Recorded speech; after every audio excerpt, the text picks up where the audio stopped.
글과의 생애 엮이긴 병익 문학평론가.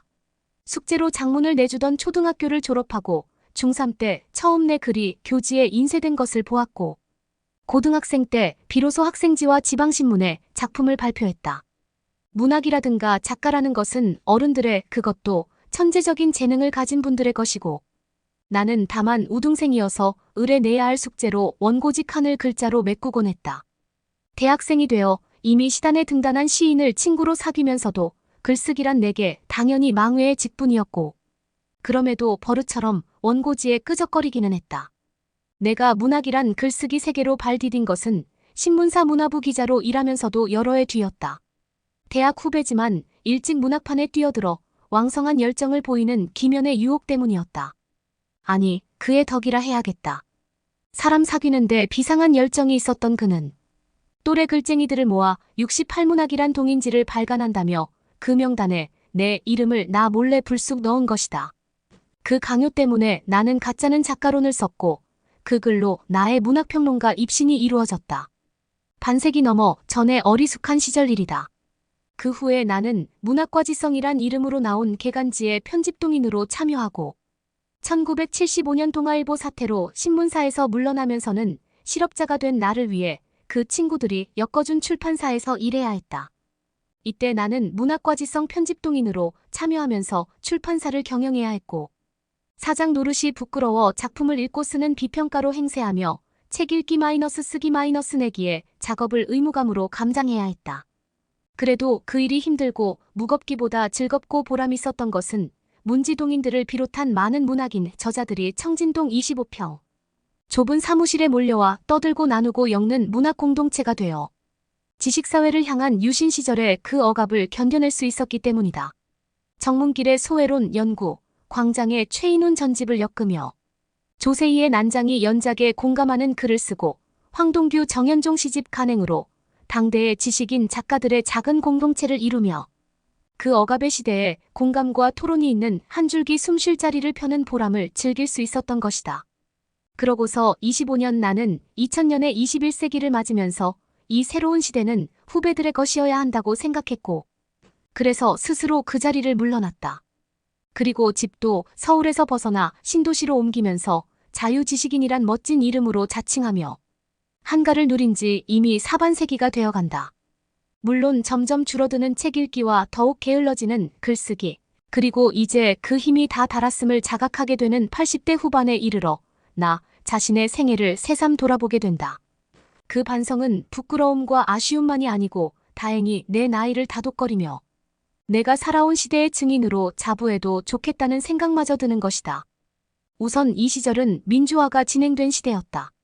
자유민주공화국의 명의에도 불구하고 유신시대에 포악한 강제, 군부정권의 독재, 그래서 사상과 언론의 자유가 억압당하고 정서와 정신이 고통당해야 했다. 그 현실 속에서 글쓰기와 읽기, 생각과 상상, 표현과 출판의 자유를 위한 향한 지적 용기는 당당했다. 작가와 저자들은 한계 속에서나마 사상의 자유란 헌법적 명분을 활용했고, 네오마르크시즘의 출판을 통해 평등의 이념을 수용하며 이념과 정서의 유연성을 추구했다.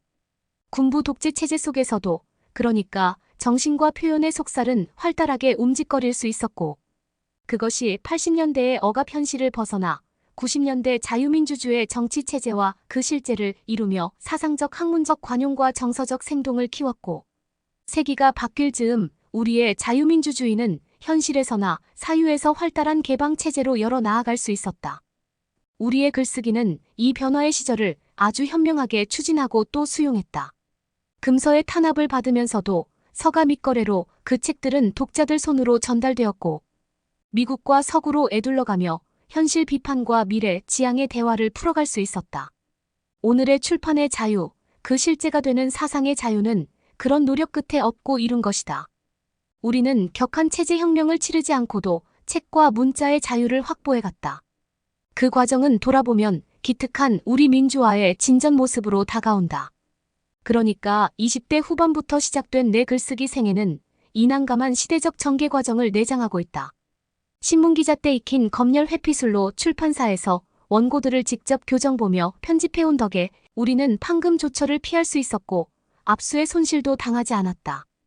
신문기자로 익힌 글 수작으로 그 삼엄한 유신 시절의 마르크스에서 시작하는 정문길의 소외론 연구, 경제적 양극화를 부각하는 조세희의 난장이 연작들을 간행할 수 있었다.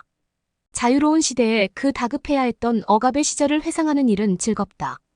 검열에서 피하기 어려운 책을 내기 위해 찾아야 했던 기교가 필요 없는 시대가 된 이 평안함.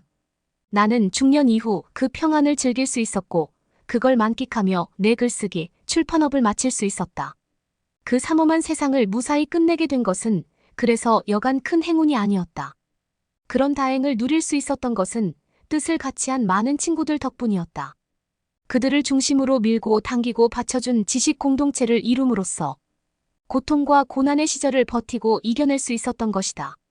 요즘의 내 노년은 그 다급한 시절의 아슬한 과정들을 감상하는 일로 즐겁다. 굳이 회오나 겸손을 새삼 끌어들일 필요는 없겠다. 젊은 한때의 힘든 시절을 돌아보는 느긋함으로 세월과 변화를 음미하며 그 여유를 즐긴다.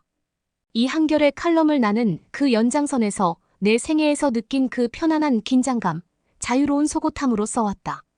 그러기 10년을 넘은 이제 그 묵은 글발도 그 낡은 생각과 분위기도 달라져야 할 것을 마침내 당연히 깨닫는다.